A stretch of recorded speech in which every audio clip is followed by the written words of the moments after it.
खबरों पर।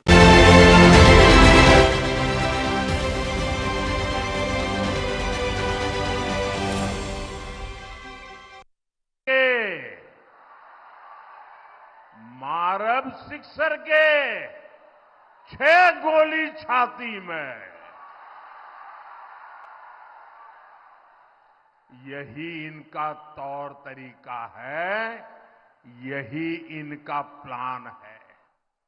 इनसे कोई भी सवाल पूछेगा तो यही जवाब मिलेगा, मारब सिक्सर के 6 गोली छाती में। साथियों, यही जंगल राज की आहट है। ये बहनों बेटियों को, गरीब, दलित, महादलित, पिछड़े, अति पिछड़े समाज के लोगों को ये डराने का प्रयास है, भय पैदा करने का खेल है इनका। साथियों, जंगल राज वाले कभी भी कोई निर्माण कर ही नहीं सकते। वे तो बर्बादी और बदहाली के प्रतीक है। इनकी करतूतें देखनी हो तो डालमिया नगर में दिखती है। रोहतास के लोग इस बात को अच्छी तरह जानते हैं। साथ ही आप तस्वीर लाए हैं, मैं मेरी टीम को कहता हूं ले लेते हैं, लेकिन आप तस्वीर ऊपर करते पीछे दिखता नहीं है। मैं आपका आभारी हूं, आप ले आए हैं।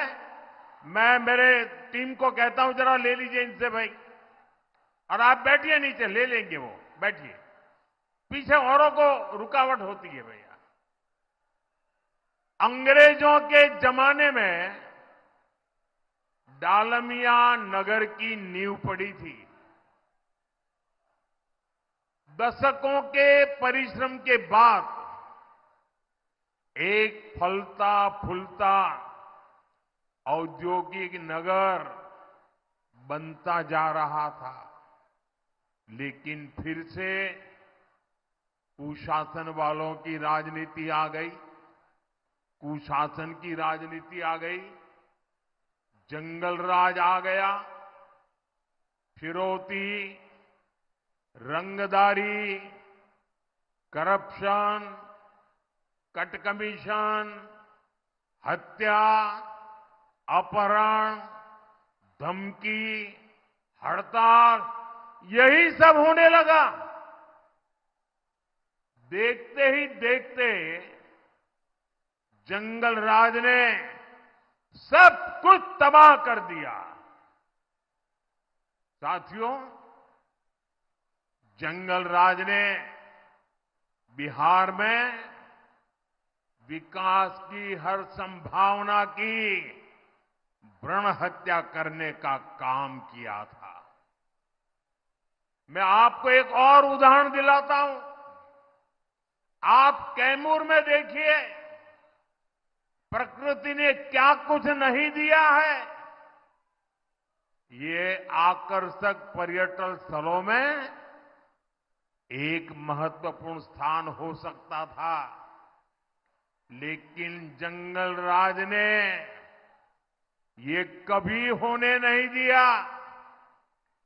जहां कानून का राज न हो, जहां माओवादी आतंक बढ़ रहा हो, क्या वहां पर कभी कोई टूरिज्म जाएगा क्या? जाएगा क्या? जरा बताइए ना, जाएगा क्या? नहीं जाएगा ना। नीतीश जी ने आपके इस क्षेत्र को उस भयानक स्थिति से बाहर निकाला है। मुझे खुशी है कि अब धीरे धीरे यहां पर्यटकों की संख्या बढ़ने लगी है।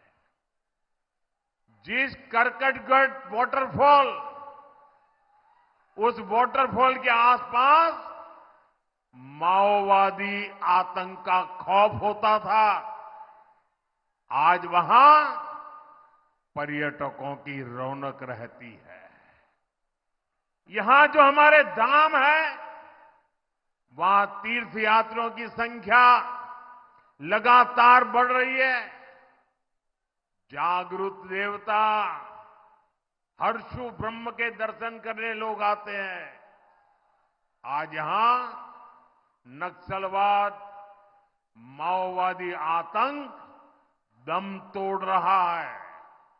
साथियों, यहां उद्योगों और पर्यटन की जो संभावनाएं बनी है, इसका हमें और तेजी से विस्तार करना है।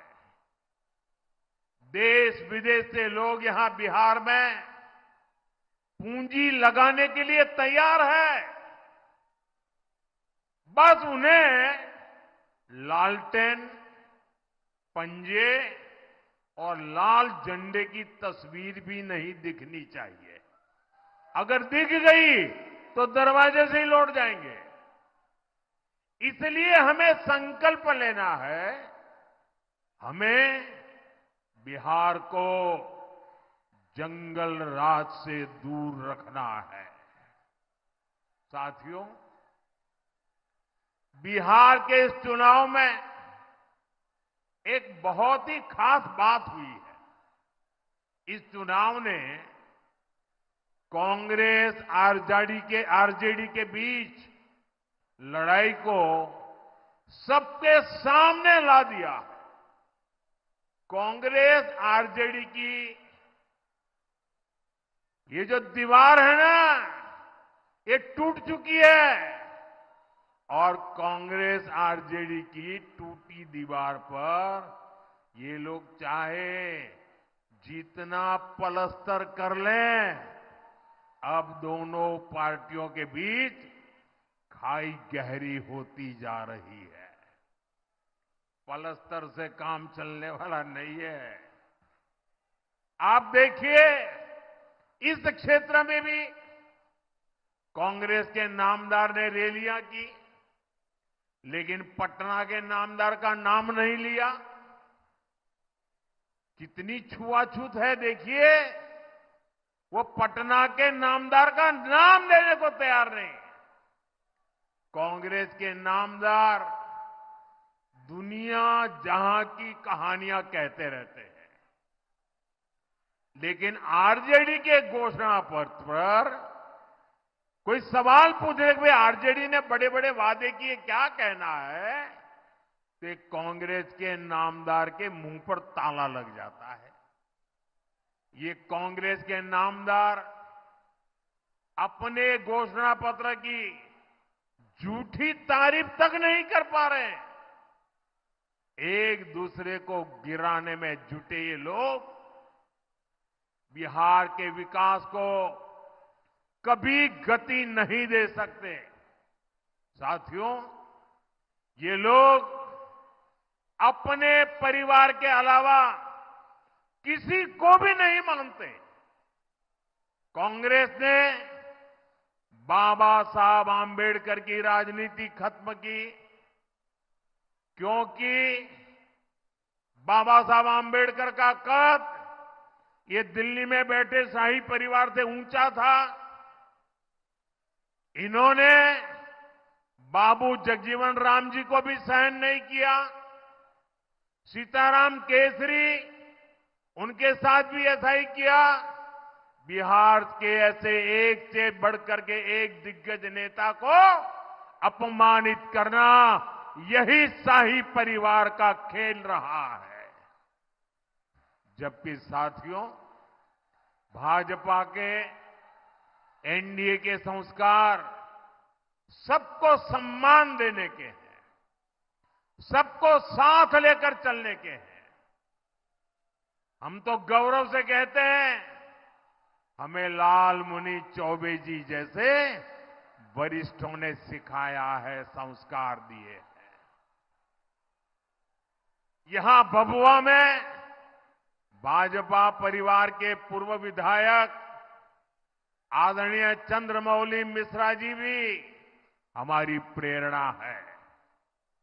अब तो वो 100 के निकट जा रहे हैं, 96 हो चुके हैं।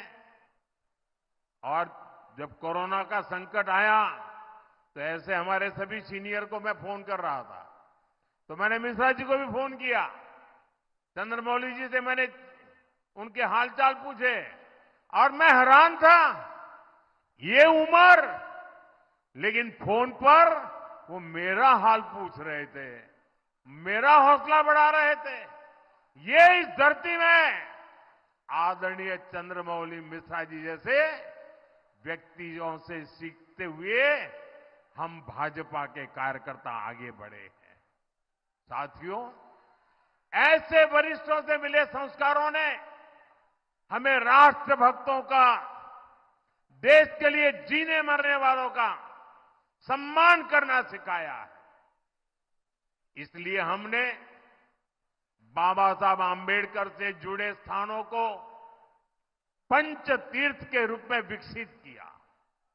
और मैं तो काशी का सांसद हूं, मेरे लिए बड़े गर्व की बात है कि बनारस संत रविदास जी की जन्मभूमि है। संत रविदास की जयंती पर मुझे कई बार वहां जाने का सौभाग्य प्राप्त हुआ है। 10-11 साल पहले वहां क्या स्थिति थी और आज वहां कितनी सुविधाएं श्रद्धालुओं के लिए बनी है, इसकी चर्चा सिर्फ बनारस में नहीं, बनारस के बाहर भी सभी समाजों में होती है। साथियों, बनारस ही नहीं, भाजपा सरकार मध्य प्रदेश के सागर में भी संत रविदास का भव्य मंदिर और स्मारक बना रही है। हाल ही में मुझे कर्पूरी ग्राम जाने का अवसर मिला था। वहां पिछले कुछ वर्षों में सड़क, बिजली, पानी, शिक्षा और स्वास्थ्य से जुड़ी सुविधाओं का विस्तार हुआ है। कर्पूरी ग्राम रेलवे स्टेशन को आधुनिक बनाया जा रहा है। साथियों, ये हमारी ही सरकार है जो देश भर में आदिवासी स्वतंत्रता सेनानियों के स्मारक बना रही है। भगवान बिरसा मुंडा के जन्म दिवस को हमने जनजातीय गौरव दिवस घोषित किया है। 1857 के क्रांतिवीर वीर कुंवर सिंह जी की विरासत से भावी पीढ़ी प्रेरित हो, इसके लिए हर वर्ष व्यापक तौर पर विजय दिवस का आयोजन किया जा रहा है। साथियों, कैमूर को धान का कटोरा कहा जाता है।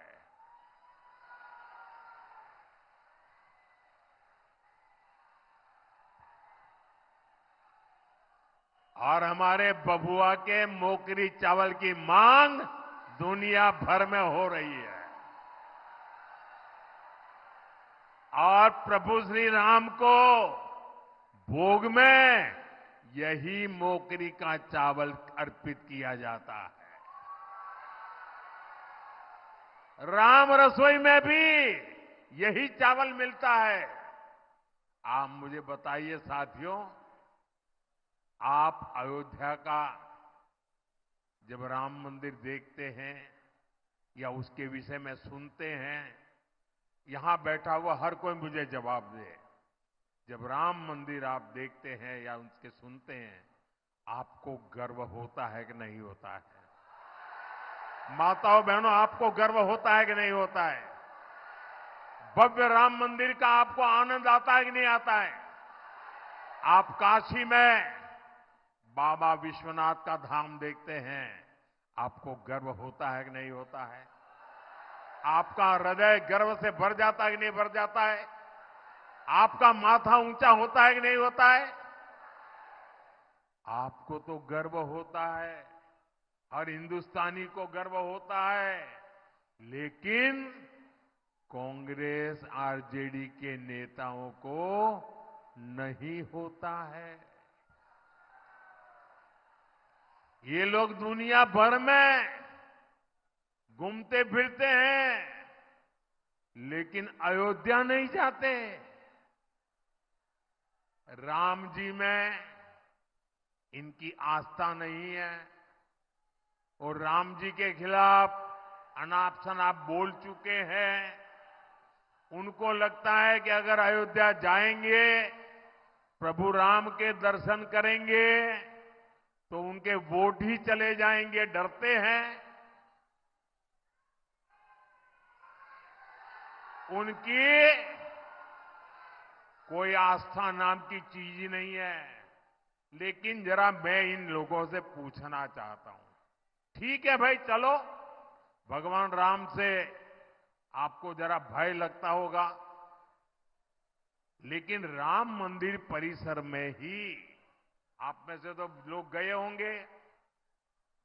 उसी राम मंदिर परिसर में भगवान राम विराजमान है, वहीं पर माता शबरी का मंदिर बना है, महर्षि वाल्मीकि जी का मंदिर बना है, वहीं पर निषाद राज का मंदिर है। आरजेडी और कांग्रेस के लोग, अगर राम जी के पास नहीं जाना है तो तुम्हारा नसीब, लेकिन वाल्मीकि जी के मंदिर में माथा टेकने में तुम्हारा क्या जाता है? शबरी माता के सामने सर झुकाने में तुम्हारा क्या जाता है? अरे निषाद राज के चरणों में कुछ पल बैठने में तुम्हारा क्या जाता है? ये इसलिए क्योंकि वे समाज के ऐसे दिव्य पुरुषों को नफरत करते हैं, वो अपने आप को ही शहंशाह मानते हैं। और इनका इरादा देखिए, अभी छठी मैया, पूरी दुनिया छठी मैया के प्रति सर झुका रही है। हिंदुस्तान के कोने कोने में छठी मैया की पूजा होने लगी है। और मेरे बिहार में तो ये मेरी माताएं बहनें 3-3 दिन तक इतना कठिन व्रत करती हैं और आखिर में तो पानी तक छोड़ देती है। ऐसी तपस्या करती है। ऐसा महत्वपूर्ण हमारा त्योहार छठी मैया की पूजा, ये कांग्रेस के नामदार छठी मैया की इस पूजा को, छठी मैया की इस साधना को, छठी मैया की इस तपस्या को वे ड्रामा कहते हैं, ड्रामा, नौटंकी कहते हैं। मेरी माताएं बहनें बताइए, ये छठी मैया का अपमान है कि नहीं है? ये छठी मैया का गौर अपमान करते हैं कि नहीं करते हैं? ये छठी मैया का व्रत रखने वाली माताओं बहनों का अपमान करते हैं कि नहीं करते हैं? अब मुझे बताइए, जो हमारी छठी मैया का अपमान करे उसको सजा मिलनी चाहिए कि नहीं मिलनी चाहिए? पूरी ताकत से बताएं, उनको सजा मिलनी चाहिए कि नहीं मिलनी चाहिए? अब मैं आपसे आग्रह करता हूं, अभी आपके पास मौका है उनको सजा करने का। 11 नवंबर को आपके एक वोट से उनको सजा मिल सकती है। सजा दोगे? सब लोग सजा दोगे? साथियों, ये आरजेडी कांग्रेस वाले हमारी आस्था का अपमान इसलिए करते हैं, हमारी छठी मैया का अपमान इसलिए करते हैं, हमारे भगवान राम का अपमान इसलिए करते हैं ताकि कट्टरपंथी खुश हो जाए, इनका वोट बैंक नाराज ना हो। साथियों, ये जंगल राज वाले तुष्टीकरण की राजनीति में एक कदम और आगे बढ़ गए हैं। ये अब घुसपैठियों का सुरक्षा कवच बन रहे हैं। हमारी सरकार गरीबों को मुफ्त अनाज, मुफ्त इलाज की सुविधा देती है। आरजेडी कांग्रेस के नेता कहते हैं ये सुविधा घुसपैठियों को भी देना चाहिए। गरीब को जो पक्का आवास हम दे रहे हैं वो घुसपैठियों को भी देना चाहिए, ऐसा कह रहे हैं। मैं जरा आपको पूछना चाहता हूं, ये आपके हक का अनाज घुसपैठियों को देना चाहिए क्या? आपके हक का आवास घुसपैठियों को मिलना चाहिए क्या? आपके बच्चों का रोजगार घुसपैठियों को जाना चाहिए क्या? भाइयों बहनों, मैं आज कहना नहीं चाहता हूं, लेकिन तेलंगाना में उनके एक मुख्यमंत्री के भाषण की बड़ी चर्चा चल रही है। लेकिन दिल्ली में जो एयर कंडीशन कमरों में सेक्युलर बैठे हैं ना, उनके मुंह पे ताला लग गया है। उनका भाषण चौंकाने वाला है। मैं उसकी चर्चा जरा चुनाव के बाद करने वाला हूं, अभी मुझे करनी नहीं है। लेकिन मैं आपसे कहना चाहता हूं, मैं आपको जगाने आया हूं, मैं आपको चेताने आया हूं। इनको, ये कांग्रेस आरजेडी जंगल राज वालों को गलती से भी वोट गया, गलती से भी, तो ये पिछले दरवाजे से घुसपैठियों को भारत की नागरिकता दे देंगे। फिर आदिवासियों के खेतों में, महादलितों, अति पिछड़ों के टोलों में घुसपैठियों का ही बोलबाला होगा। इसलिए मेरी एक बात गांठ बांध लीजिए, आपका एक वोट घुसपैठियों को रोकेगा। आपका एक वोट आपकी पहचान की रक्षा करेगा। साथियों, नरेंद्र और नीतीश की जोड़ी ने बीते वर्षों में यहां रोड, रेल, बिजली, पानी, हर प्रकार की सुविधाएं पहुंचाई है। अब इस जोड़ी को और मजबूत करना है। पीएम किसान सम्मान निधि के तहत किसानों को भी 6,000 रुपये मिलते हैं। बिहार में फिर से सरकार बनाने पर 3,000 रुपया और अतिरिक्त मिलने वाले हैं, यानी कुल 9,000 रुपया मिलेंगे। मछली पालकों के लिए भी पीएम मत्स्य संपदा योजना चल रही है। केंद्र सरकार मछली पालकों को किसान क्रेडिट कार्ड दे रही है। अब एनडीए ने मछुआरे साथियों के लिए जुब्बा सहनी जी के नाम पर नई योजना बनाने का फैसला लिया है। इसके तहत मछली के काम से जुड़े परिवारों को भी 9,000 रुपये दिए जाएंगे। साथियों, डबल इंजन सरकार का बहुत अधिक फायदा हमारी बहनों बेटियों को हो रहा है। हमारी सरकार ने बेटियों के लिए सेना में नए अवसरों के दरवाजे खोले हैं। सैनिक स्कूलों में अब बेटियों भी पढ़ाई कर रही हैं। यहां नीतीश जी की सरकार ने बेटियों को नौकरियों में आरक्षण दिया है। मोदी का मिशन है कि बिहार की लाखों बहनें लखपति दीदी बने। नीतीश जी की सरकार ने भी जीविका दीदियों के रूप में बहनों को और सशक्त किया है। साथियों, आजकल चारों ओर मुख्यमंत्री महिला रोजगार योजना की चर्चा है। अभी तक 1,40,00,000 बहनों के बैंक खाते में 10-10 हजार रुपया जमा हो चुके हैं। एनडीए ने घोषणा की है कि फिर से सरकार बनने के बाद इस योजना का और विस्तार किया जाएगा। साथियों, बिहार आज विकास की नई गाथा लिख रहा है। अब ये रफ्तार रुकनी नहीं चाहिए। आपको खुद भी मतदान करना है और जो साथी त्योहार मनाने के लिए गांव आए हैं, उनको भी कहना है कि वोट डालकर ही वापस लौटे। याद